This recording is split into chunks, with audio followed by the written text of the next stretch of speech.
sincèrement de s'entourer de bonnes personnes, je vous le jure. C'est les gens qui sont autour d'eux, là. Eux, ils y sont pour rien dans tout ça.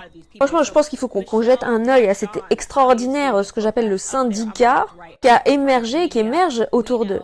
Parce que voilà, on commence à avoir parlé un peu de tout le monde. Donc vous avez en haut à gauche Michel Mimi Marchand, cette papesse des médias français. Nous savons que vraiment elle a été elle a baigné dans des histoires sales. Elle a été expulsée elle a été virée pour extorsion. Elle a eu toutes sortes d'accusations. Vous pouvez les nommer toutes. Elle les a toutes eues. Une femme qui, nous l'avons compris maintenant, avait la capacité, la seule personne par laquelle les gens devaient passer pour obtenir des photos du passé de la première dame. C'est elle qui possède Best Image, d'accord? Et donc vous êtes en train de me dire que c'est la seule personne qui est dans la mesure de produire des images du passé de Brigitte Macron? Vous savez, des images de avant qu'elle devienne professeure? C'est quand même un peu limite, hein. En dessous d'elle, vous avez bien entendu Bernard Arnault, l'un des hommes les plus riches du monde parce que c'est lui qui contrôle LVMH. Nous avons notamment déjà mentionné son beau-fils Xavier Niel, qui a donc été l'intermédiaire, si je puis dire, entre Mimi Marchand et le couple présidentiel. Ce que je veux que vous sachiez, c'est que LVMH possède Paris Match. Vous savez, Paris Match, là où elle diffuse toutes ces images vraiment retouchées, parfaites, de Brigitte, de façon à ce que tout le monde puisse penser que, ah là là, elle fait tellement jeune. Elle est irrésistiblement sexy, la première dame. Donc c'est elle qui s'occupe de ça, hein, ok? Ensuite, nous allons passer au coin en haut à droite, donc Nicolas Guesquière, c'est celui qui habille la première dame, également sous l'égide de l'empire LVMH. Vous savez, c'est celui qui met des personnes transgenres partout où il peut. Partout où il peut, il en met. Franchement, vous devriez juste googliser Nicolas Guesquier pendant votre temps libre, que nous n'avons même pas effleuré la surface en termes du dévouement à la cause du transgenrisme. Il amène des modèles trans sur les podiums, et il est juste trans. Mais encore une fois, je suis sûre que Brigitte Macron est exactement celle qu'elle dit être. Et donc, j'imagine que voilà, il veut habiller Brigitte Macron pour la raison qu'il invoque qu'il veut habiller Brigitte Macron, qu'il n'y a pas d'autre raison que ça derrière. Puis il y a ensuite, comme nous l'avons déjà mentionné, Françoise Noguès, la maman d'Emmanuel Macron. Vous savez, celle qui s'occupe de donner de nouvelles identités à ceux justement qui souffrent de crise d'identité, si on peut dire. Et d'ailleurs, c'est légal, hein, c'est complètement légal, hein, ça maintenant. Et puis en bas, nous avons celui dont on vient de parler, Alexandre Benalla. Donc essayez juste d'assembler toutes les pièces du puzzle. Falsification, extorsion, et de façon très importante, accès à une femme qui peut facilement faciliter le changement d'identité. Donc ça n'est pas suffisant qu'une personne qui mène enquête sur ce sujet se contente de poser la question « Est-ce que c'est bien Brigitte Trogneux sur cette photo ?» Vous remarquerez que ce n'est pas la question que nous avons posée, comme mon équipe juridique s'est impliquée dans l'affaire. Non, nous n'avons pas dit « Est-ce que c'est Brigitte Trogneux sur la photo ?» Nous avons plutôt dû demander quelque chose de beaucoup plus spécifique. Est-ce que l'actuelle première dame de France, Brigitte Macron, est la même personne photographiée sur cette photo de mariage? Et c'est là que le couple devient vraiment silencieux. Ils ne veulent vraiment pas répondre à ces questions. Donc vous commencez à comprendre où je veux en venir là? Parce qu'on peut effectivement confirmer qu'il s'agit bien là d'une photo d'une femme qui s'appelle Brigitte Trogneux. En revanche, où se trouve aujourd'hui cette Brigitte en particulier, ça on ne peut pas le dire. Parce que la première dame refuse de répondre à cette question.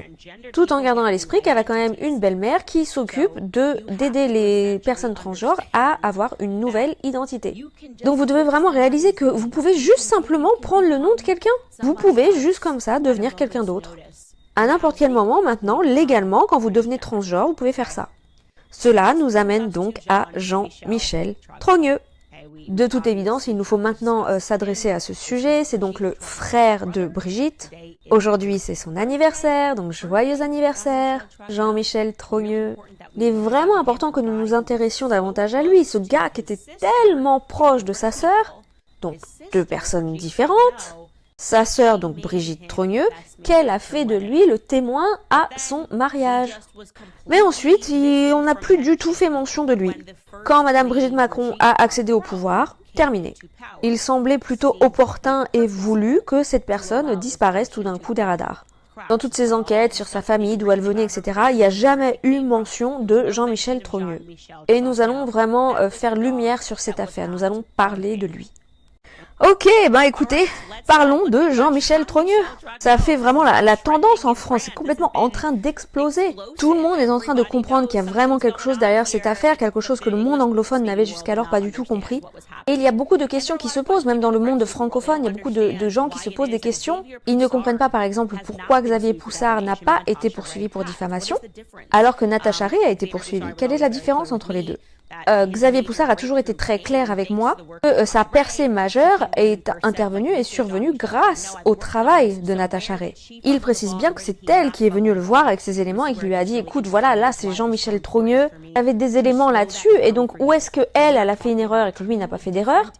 C'est là que ça devient intéressant et c'est pour ça que c'est autant important pour moi de ralentir un peu, d'être vraiment spécifique sur le sujet et de vous dire qu'on parle de deux personnes différentes. Jean-Michel Trogneux et sa sœur Brigitte Trogneux. Ce que vous devez savoir sur Jean-Michel Trogneux, c'est donc qu'il est né le 11 février 1945 et concernant son existence, il ne peut y avoir aucun doute. En fait, ça nous donne plutôt un contraste frappant avec quand on essaie de se pencher sur le passé de Brigitte Trogneux. Contrairement à sa sœur Brigitte Trogneux, qui, comme son défunt mari Jean-André Louis, semble avoir un passé qui a complètement été effacé, dont toutes les traces ont disparu, il est impossible de mettre la main sur quelque document que ce soit les concernant. En fait, Brigitte Trogneux, donc la femme qui prétend être actuellement au palais de l'Élysée, et qui serait donc Brigitte Macron, vous vous dites que ce serait plutôt facile de pouvoir obtenir des photos de son passé, notamment des photos d'école. Et pourtant, impossible. Xavier Poussard a suivi des procédures judiciaires pour pouvoir mettre la main sur un annuaire scolaire qui devrait être fourni par la loi. Brigitte est allée au Sacré-Cœur et ils sont censés vous donner l'annuaire scolaire pour que vous puissiez regarder les photos d'école, les photos de classe. Malgré ces procédures, l'école refuse catégoriquement de fournir les photos. Pourquoi une école refuserait-elle de vous donner une photo de la première dame? Pourquoi ne peut-on pas avoir de photos de la première dame dans les annuaires scolaires, dans les photos de classe? Pourquoi ne pouvons-nous pas la voir à l'école primaire, au collège, au lycée? Pourquoi toutes les preuves de l'existence de Brigitte Trogneux sont impossibles à avoir? Et c'était aussi difficile, mais pas impossible, d'avoir des preuves de l'existence de Jean-Michel Trogneux, de son passé. Et nous avons même pu reconstituer une chronologie très claire de son existence jusqu'à ce que, comme par magie, il tombe du haut d'une falaise. Ok, donc nous allons vous guider à travers cette chronologie des événements. Donc je vous ai dit, Jean-Michel est né en 1945. Nous savons ensuite qu'il commence à fréquenter une académie jésuite. Nous avons d'ailleurs plusieurs photos de lui dans cette académie. Je vais vous en montrer une. Ouais, juste là. Donc si vous regardez en bas à droite, vous verrez que là, sur l'image, c'est bien Jean-Michel Trogneux. Et je vais garder quelques photos que nous avons pour notre prochain épisode où nous serons avec Xavier Poussard. Nous allons avoir notre interview avec Xavier et nous allons vous dévoiler ce sur quoi il a travaillé. Et c'est vraiment, c'est de la bombe. Et du coup, je veux pas gâcher l'effet de surprise pour lui en vous montrant toutes les photos maintenant. Donc, revenons à notre chronologie des événements. Donc en 1953, sa petite sœur Brigitte Trogneux naît. Nous savons que par la suite, comme je l'ai déjà dit, il a continué à fréquenter cette académie jésuite. Puis nous avons cette célèbre photo de famille de 1954, celle qui a été communiquée à la réalisatrice du documentaire. Vous savez, celle qui se questionnait, qui se demandait pourquoi est-ce qu'elle était aussi contrôlée, aussi épiée par le palais de l'Élysée, qu'elle avait ce sentiment qu'elle était vraiment interrogée, mais de façon à outrance. Donc c'est elle qui a réussi à mettre la main sur cette photo de famille. De 1955 à 1956, il est de retour à l'école. Donc là encore, nous avons des photos que nous vous montrerons dans le cadre de l'interview avec Xavier, qui sera publiée prochainement. En 1960, la sœur de Brigitte et de Jean-Michel Trogneux, Marie-Yvonne Trogneux, décède dans un accident de voiture avec son mari Paul Farcy le 24 février. Leur fille Nathalie, qui avait 5 mois à l'époque, survit à l'accident et poursuit sa vie, se marie à Richard Bale et ils ont ensemble 2 filles. En 1963, c'est là que le public se voit donner la photo qui serait donc celle de Brigitte Trogneux lors de sa communion. Ce que nous savons, c'est que cette photo ne ressemble pas du tout à l'actuelle première dame.